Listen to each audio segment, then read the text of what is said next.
If you want to change the world, start off by making your bed.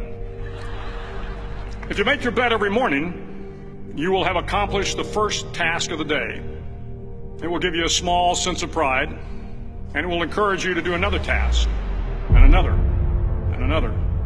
And by the end of the day, that one task completed will have turned into many tasks completed. Making your bed will also reinforce the fact that the little things in life matter. If you can't do the little things right, you'll never be able to do the big things right. And if by chance you have a miserable day, you will come home to a bed that is made, that you made. And a made bed gives you encouragement that tomorrow will be better. To pass SEAL training, there are a series of long swims that must be completed. One is the night swim. Before the swim, the instructors joyfully brief the students on all the species of sharks that inhabit the waters off San Clemente. They assure you, however, that no student has ever been eaten by a shark, at least not that they can remember. But you are also taught that if a shark begins to circle your position, stand your ground. Do not swim away. Do not act afraid.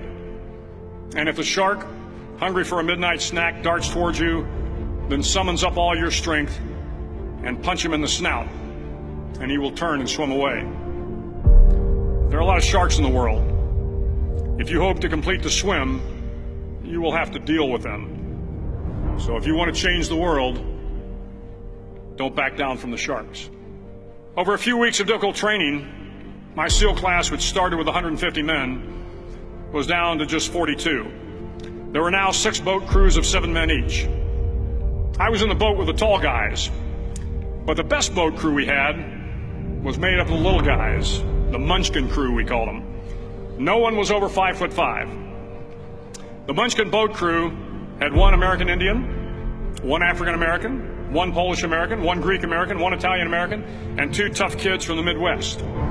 They out-paddled, outran, and outswam all the other boat crews. The big men in the other boat crews would always make good-natured fun of the tiny little flippers the Munchkins put on their tiny little feet prior to every swim. But somehow these little guys from every corner of the nation and the world always had the last laugh, swimming faster than everyone and reaching the shore long before the rest of us. SEAL training was a great equalizer. Nothing mattered but your will to succeed, not your color, not your ethnic background, not your education, not your social status.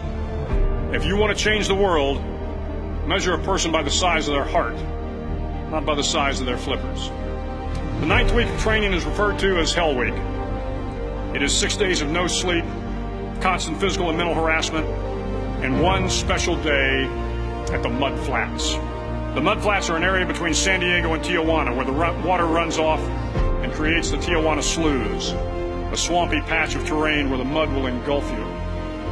It is on Wednesday of Hell Week that you paddle down to the Mud Flats and spend the next 15 hours trying to survive the freezing cold, the howling wind, and the incessant pressure to quit from the instructors.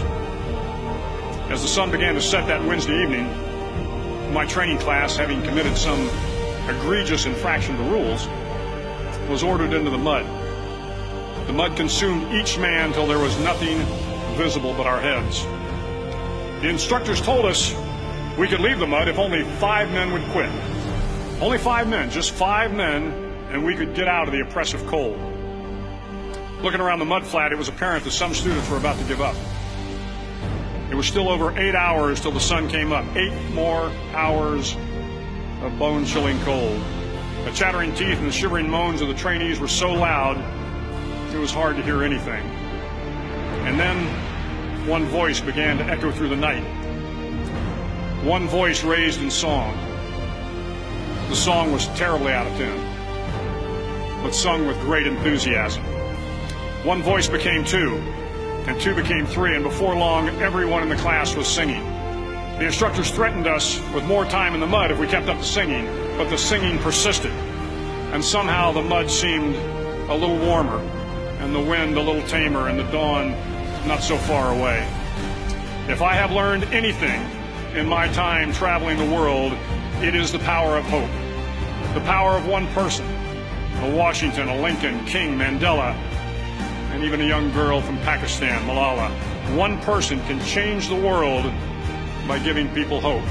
So if you want to change the world, start each day with a task completed. Find someone to help you through life. Respect everyone. Know that life is not fair and that you will fail often.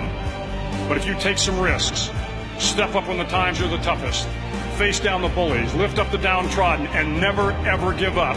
If you do these things, the next generation and the generations that follow will live in a world far better than the one we have today. And what started here will indeed have changed the world for the better.